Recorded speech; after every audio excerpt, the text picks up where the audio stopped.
บ่เฮือนเจ้าซ้ำนี่บ่ เพื่อนเขาอีกเรา เออ เพื่อนเราใหญ่กว่านี้อีก เฮือนเจ้าใหญ่บ่ พอใหญ่ก็พอ มาอยู่ใกล้ๆกันแน่เออ ได้เวลาก็สองเสาเห็น 12เสาเฮือนเจ้าเบ็ดทางทีมงานบ่เฮ็ดให้หรือว่าแนวใด เฮ็ดเอง เฮ็ดเองบ่อ๋อโดย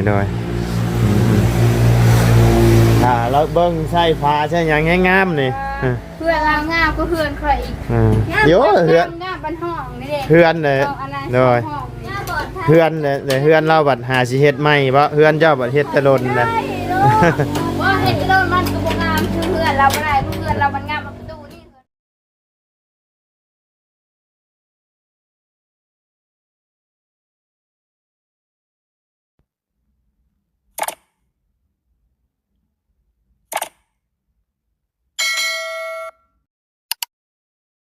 เอาอีหยังมื้อนี้ได้ยินเสียงวัวแล้วพี่น้องเอ้ยเนาะจะบ้ากิน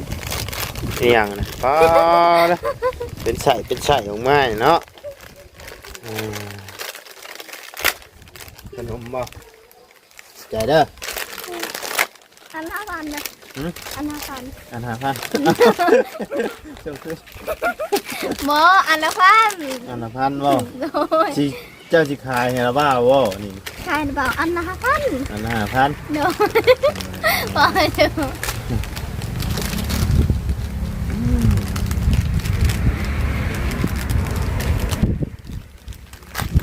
ทักทายกับสบายดีเด้อเนาะพ่อแม่พี่น้อง FC เบิร์ดทุกผู้ทุกคนเนาะบ่ว่าสิอยู่ในและต่างประเทศก็ยินดีต้อนรับเข้าสู่ช่อง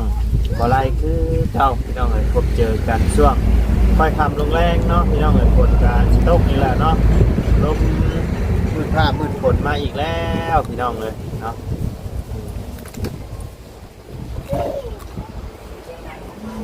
เป็นอะไรเป็นไข่ในระบบ ไปค่อยแล้ว เท่าเลยเนาะ ต้นแรงก่อนนอนอันเดียวจะคอยเดินหนีกันเล่า หนาวว่นี่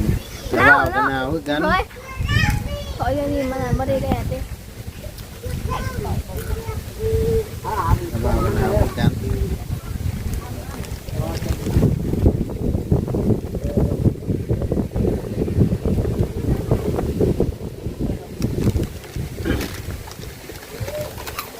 แซ่บบ่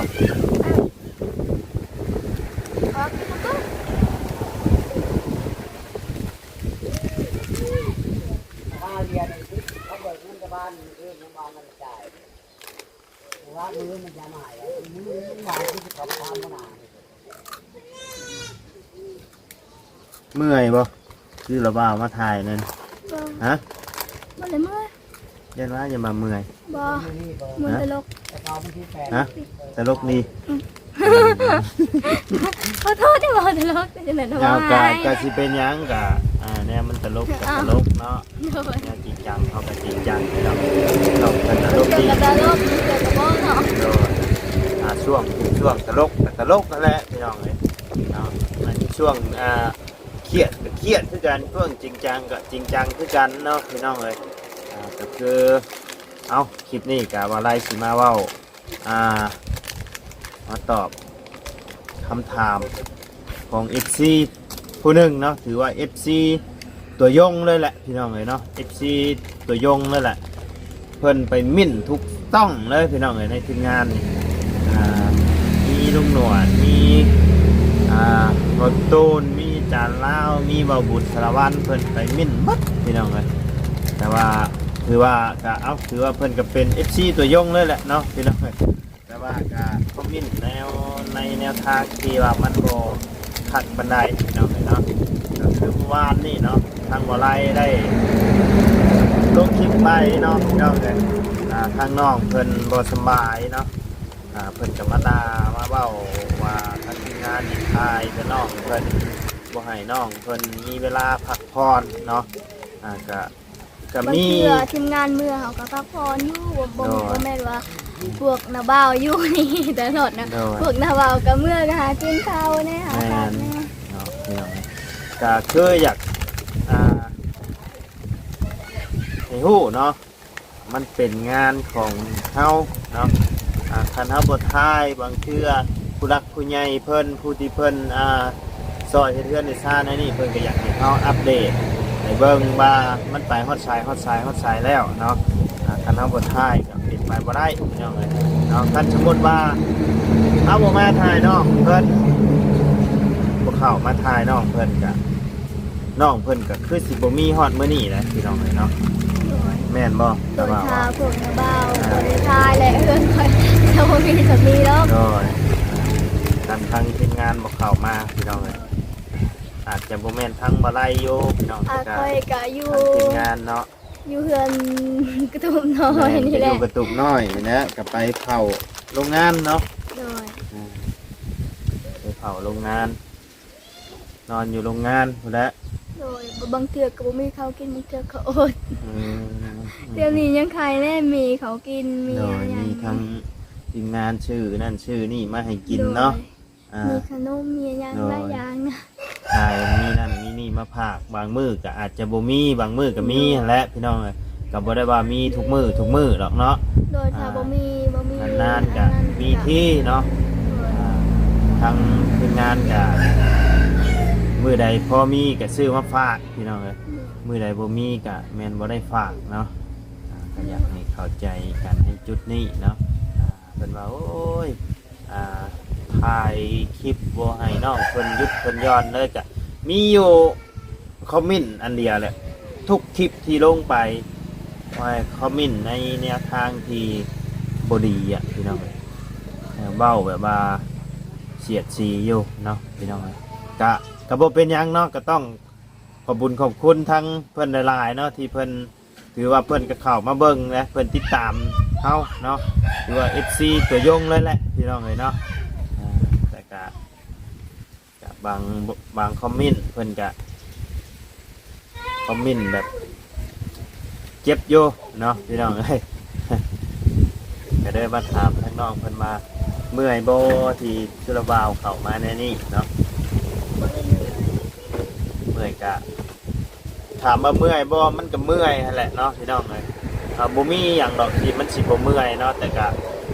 ต้องอดเอาแหละเด้อถามว่าเจ้าเมื่อยบ่เจ้าก็เมื่อย เมื่อยก็บ่ได้เห็นหยังมีแต่ถ่ายคลิปนั่งซื่อ โดย ๆมันก็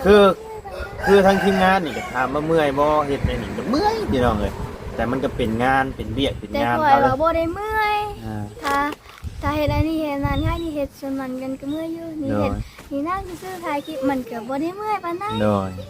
ก็เมื่อยเป็นคนละแบบเนาะ อืม บางเทื่อเฮา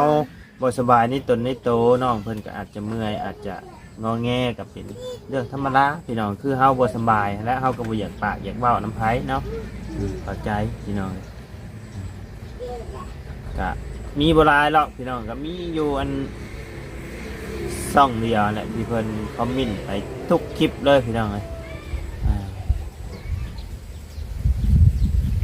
มานานามาไปต่างๆนะพี่น้องเลยว่าไล่อ่านนะกันเดี๋ยวว่าไล่หาเบิ่งคอมเมนต์ที่เพิ่นนั่นกันที่เพิ่นอ่านที่เพิ่นคอมเมนต์เดี๋ยวว่าไล่อ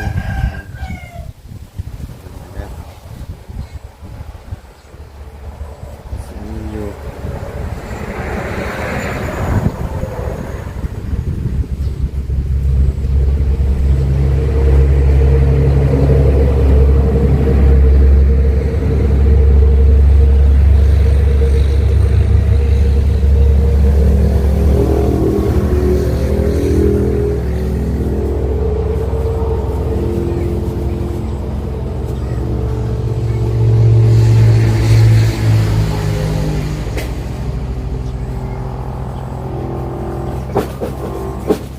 โอ้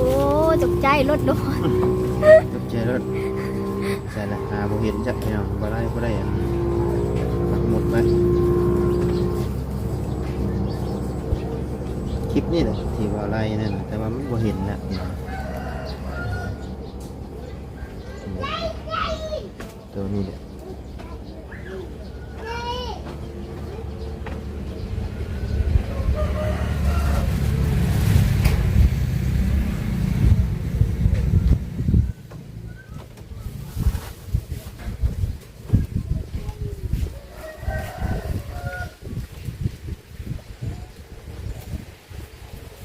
ก็อดเอาหั่นแหละเด้อ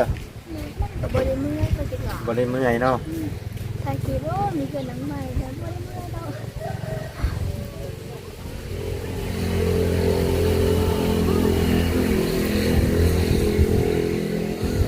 บ่ผิดครับ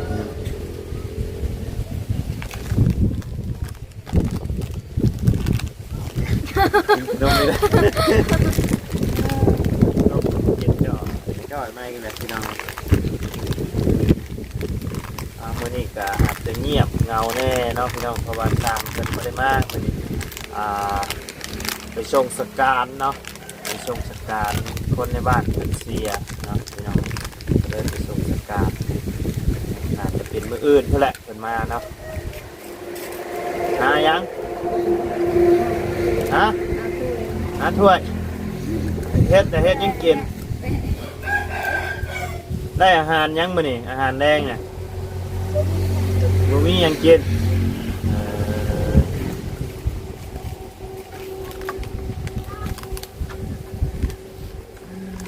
สบายดีเด้อเนาะมาแต่สายมาแต่อาบน้ำฝนตกเนาะไฟเฮือนหลอกแค่เพิ่นดึงเขาแล้วนะบ่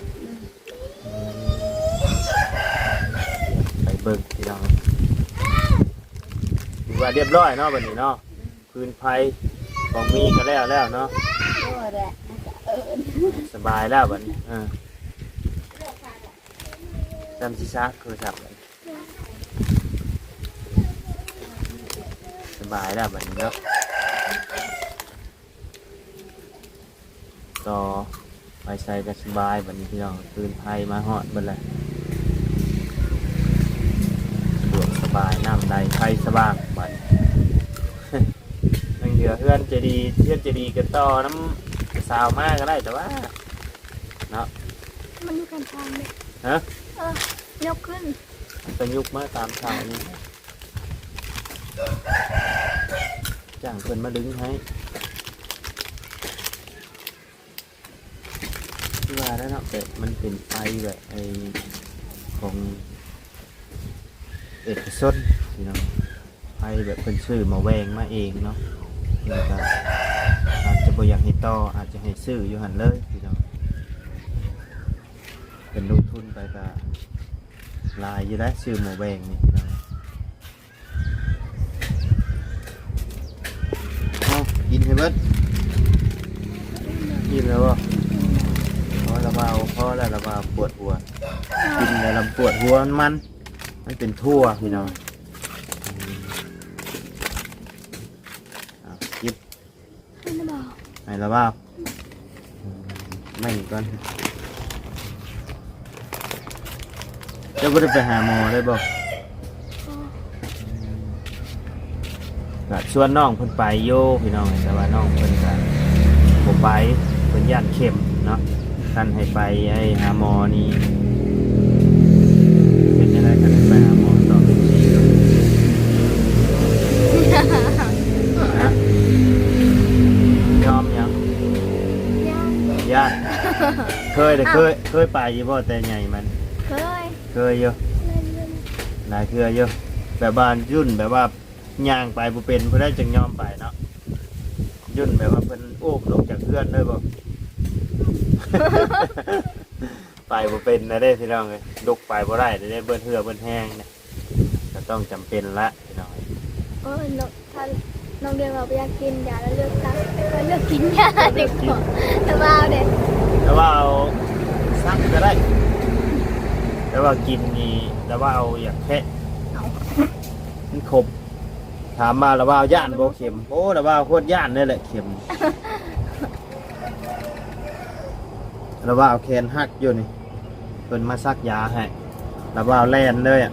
ปุ๊บขึ้นฮอดต้นไม้แขนหักข้างหนึงนะจับแขนเดียวขึ้นเลยขึ้นไปดี ย่านเข็มแต่ว่าเขาซักไปแล้วแป๊บเดียวมันก็เศร้าขนาดเรื่องย่านนี่แล้วว่าสุดๆได้แหละกับเข็มนี่ย่านเนาะ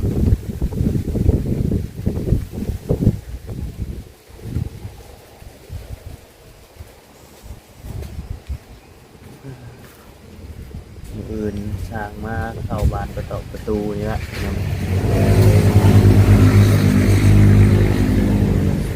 หาแล้วเพิ่นน่ะถือว่าไวแล้วทุกคน10ปลายมื้อเนาะเต็งแต่มันทันก่อนเข้าพรรษาเนาะ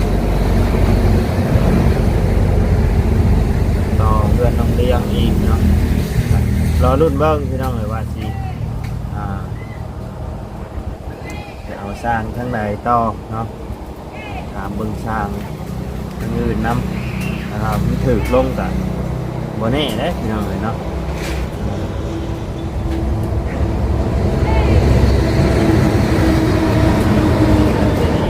ราคา30 ล้านพี่น้องก็คือว่าเพิ่นเฮ็ดกับบดนได้พี่น้องสิปลายมือนี่เนาะหาเงินสิปลายมือได้30 ล้านนี่โยหรือว่าโอเคได้พี่น้องเนาะ ไฟต้อง ฮะเอียง หมวกไฟหมวก หมวกไฟ หมวก หมวก หมวกกระนก หมวกเราขี่รถกินนี่บ่เราบริกรรมมาเอาได้บ่ ไอ้ไฟละพวกพี่น้องคือสีขาว สนใจเราบ่เห็นมันยัก พอดี เราบ่เห็นมันตกมันยักตกอยู่ในทางนะพี่น้องคือจะว่าเบียดเพิ่นอย่างเอาปูนเจ้าเมื่อบ่ เอาป้าแม่น้องเลี้ยงหมู ฮะ น้องเลี้ยงหมูเราเหมือนด้วยเราได้ยินเสียงหมวกกันน็อกตกเราไปเบิ่งเลย เด้เราเกี่ยวกลับมาเอาแล้วแม่นบ่ ด้วยเราแม่น้องเลี้ยงหมูค่ะ เรากลับมาเอาเลยเด้ แล้วบอกนว่าได้ยินว่าแม่น้องเลี้ยงหมูเจ๊ยักษ์ตัว คนเบียดบ่ เป็นเลย คนเบียดหรือคนลาว เอ๊ะแล้วเลือด โอ้ยหมวกอยู่ในหัวมันให้ตกเนาะ แล้วฮอดใส่ฮอดแม่ ค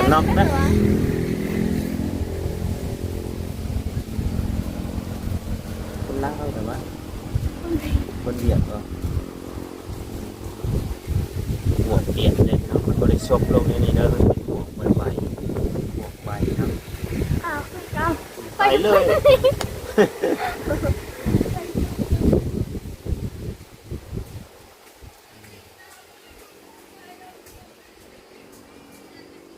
คือว่าเบียดอยากมาเอาอันปูนเจ้าเมื่อบ่เมื่อวานนี่ ใช่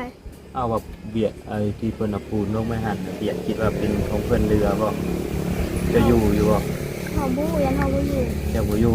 เบิ่งในคลิปลุงหนวดเด้หนวดว่าเบียดสิเอาปูนเราเมื่อแน่นอน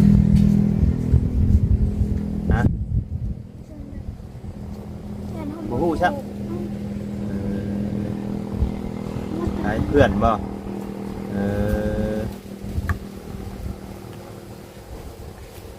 เพื่อน มูมัน หมู่บ่อันนั้นแล้วหมู่กับเพื่อนแล้ว ไม่ใช่ไทยดิ โอ้เรามาเบิ่งเฮือนงาม มาเบิ่งเฮือนงามบ่ บ้าชนะเรา เอาเราแกขึ้นเบิ่งไปพาเราขึ้นเบิ่งเฮือนงามดูไปไปขึ้นเบิ่งเฮือนงามดูอ่า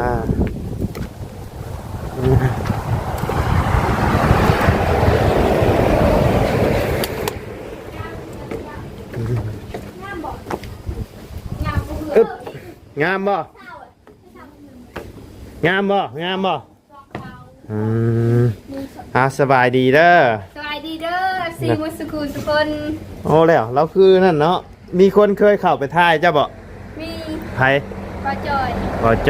จอยชนบทนะบ่โอ้จะพอแล้วจังนั้นน่ะเนาะ งามเลยเป็นดีเนาะ อยากได้ป่ะ อยากได้แต่คอน้ำใจดีเด้อ เอาให้ป่ะ ไปนอนก็ได้ เอาให้ป่ะฮะ ได้นอนกัน บ่ได้ป่ะ เพราะว่านอนได้ นอนได้แต่ว่าบ่ให้ แม่กันเป็นได้บ่ นอนได้แต่ว่าบ่ให้เนาะอ๋ออันนี้บ่ที่ว่าชื่อเจ้าชื่อหยัง หวานตา ชื่อหวานตาเนาะ บ่เปิดรักงามเลย งามเด้อิ่ม งาม จึง ประตูนี่ จึงเปลืองจังปางอยู่จังสิว่างามยังบ่ใส่หยังอยู่ บ่คันแล้วนี่แห้งงามกูกัน น้อยเอาถ่าเบิ่งเด้อ มื้อขึ้นเฮือนใหม่แล้วนี่มาเด้อ มาแน่นอนประพัด เออ ผู้ใดสิคือเดือนใหม่เลยนะผู้ใด จังว่านี่แหละ ผู้ใด ฮะ ผู้ใด บ่ได้เบิ่ง มันเปิดบ่ได้ทางนี้ก็ทางบ่ได้เบิ่ง โอ้ เบิ่ง จิบขวดบ่อยากงัดเด้อข่อยเอาบ่ คือมันง่ายพุ่นโอ้นี่ ให้เปิดเบิ่งดูเปิดได้บ่ ได้แล้ว ใช่ระวังมันหักเด้อ บ่แล้ว ใช่ไปล็อกมันเนาะ โอ้ก็ยังบ่ได้ลอกนี่ บ่เจะล็อกที่นี่ โอ้ใครเปิด บ่ได้เปิด หมดแล้ว เออ นี่ใส่มาเปิดแล้วแหละพี่ เออ นี่จึงเปิดคักไอ้นี่คืออะไร คักบ่ เออ มีคนที่ฮัก งามซำบ่เฮือนเจ้าซ้ำบ่เฮือนเจ้าซ้ำนี่บ่ ตัวเพื่อนเขาอีกแล้ว เออ เพื่อนเราใหญ่กว่านี้อีก เฮือนเจะใหญ่บ่ พ่อใหญ่กับพ่อ มาอยู่ใกล้ๆกันแน่เออ ได้เพื่อนเรากับ อืม สองสาวเห็น 12เสาเฮือนเจ้าอืมแบดทางทีมงานบ่เฮ็ดให้หรือว่าแนวใด เห็ดเอง เฮ็ดเองบ่อ๋อโดยถ้าเราเบิ่งใส่ฟ้าใช่หยังให้งามนี่ เพื่อนเรางามก็เพื่อนใครอีก เดี๋ยวเฮือน งามบ้านห้องนี่เด็ก เฮือนเลย โด โดย เฮือนเลยเฮือนเราบัดหาสิเฮ็ดใหม่บ่เฮือนเจ้าบัดเฮ็ดแตะลนนะ ว่าเห็ดโดนมันก็บ่งามคือเพื่อนเราบ่ได้เพื่อนเรามันงามประตูนี่เพื่อนคอย เด้อ งาม เฮือนเจ้าบ่ได้ใช้ประตูนี่บ่ บ่ ใช้แบบใด ใช่ต่างกันนะ ใช้ต่างกัน คือกันคือใส่ตาแม่งคือ ใส่แนวใด หลอกกันอีตีเอิญได้บ่คอยเตียงหมดอ่ะอันนั้นอยู่คนตรงอยู่คนนี้เอ้านี่เหรอ เออ เป็นบ่ได้บ่ได้ โอ้บ่แม่นน้องนี่บ่ที่ว่าทาง FC เพิ่นคอมเมนต์มาหาบ่ไล่อยู่ไปถ่ายน้องบานตานี่เด้อว่ะเห็นทางคลิปลุงหนวดเพิ่นถ่ายอยู่ว่ะแม่นบ่ โดย เคยออกในช่องลุงหนวดบ่ มีแต่สนายออกไปส่งบาจอยสนบด โอ้บ่มื้อนั้นเห็นในคลิปลุงหนวดซุเจ้าเฮ็ดหยังกัน กับ อยู่เพื่อน อยู่อยู่เฮือนบ่พอดี อยู่ F เพื่อน โอ้ FC เพิ่นว่าไปถ่ายน้องบานตานี่เด้อน้องบานตาคือไผเด้บัดนี้บ่ ผู้นี้บ่ ค่อยงามกว่า เอ้าเรา เป็นลายจะว่าไว้หลังเด้ อืมงามคนละแบบ มันงามคนละแบบเนาะ โน้อยงามคนละแบบ งามคนละแบบแล้วขาวกว่า เออตัวดำเนาะ สำคัญเนาะสำคัญ น้อย เปิดกระสิข้าวไปเลยสำลาหนึ่งแล้ว น้อย ไม่เอา อืมขอน้ำเจดีย์เด้อคันอยากได้เฮือนเด้อเจะลองขออำนาจดู ก็จะยุ่งอ่ะ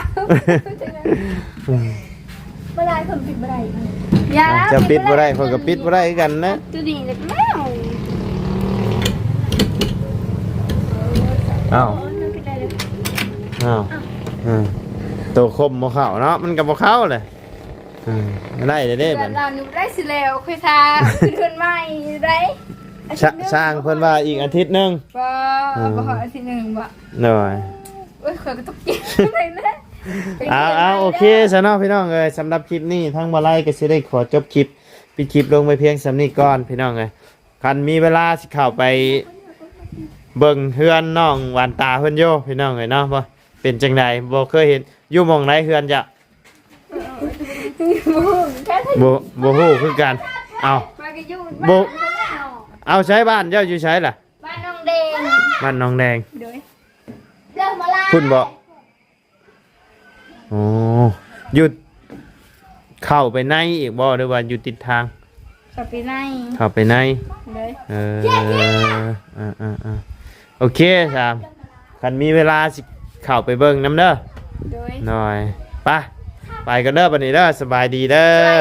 เด้อ โดดไปใจดีมันยังนี่ สบายดีเด้